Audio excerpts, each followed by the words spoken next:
నేను Vyjayanthi. Welcome back to my channel Kanababy vlogs. ఈరోజు మన వీడియోలో తిరుమలలోని జపాలి తీర్థం గురించి అయితే తెలుసుకుందాం.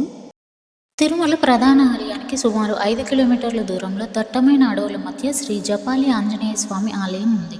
ఇక్కడ రామనామం జపం చేయడం వల్ల సకల దోషాలు తొలగిపోతాయని భక్తుల ప్రగాఢ విశ్వాసం. జపాలి మహర్షి తపస్సు చేయడం వల్ల కృతయుగంలో జపాలి అనే మహర్షి ఈ ప్రాంతంలో దట్టమైన అడవిలో కూర్చొని ఘోరమైన తపస్సు ఆచరించారు.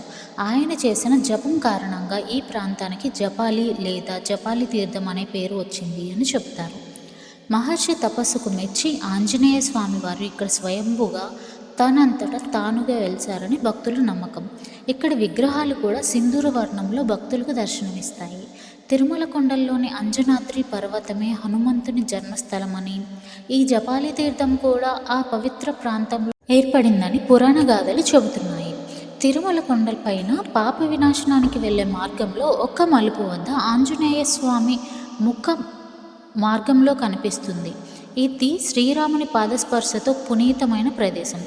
రావణ సంహారం తర్వాత సీతా సమేతంగా అయోధ్యకు వెళ్లే ముందు శ్రీరాముల వారు జపాలి తీర్థంలో కొంతకాలం విడిది చేశారు అని మరో కథనం కూడా ఉంది. ఆ సమయంలో శ్రీరామచంద్రుడు స్నానం చేసిన తీర్థానికి శ్రీరామ తీర్థమని, సీతాదేవి జలకమాడిన తీర్థానికి సీతా తీర్థమని పేర్లు వచ్చాయి. ఈ ఆలయానికి తూర్పున ఒకటి, పడమర ఒకటి ఉన్నాయి.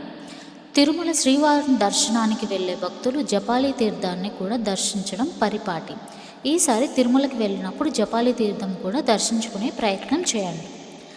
మీకు నా వీడియో ఇన్ఫర్మేటివ్గా అనిపించినట్లయితే please do like, share and subscribe to my channel. Keep supporting. Thank you so much for watching.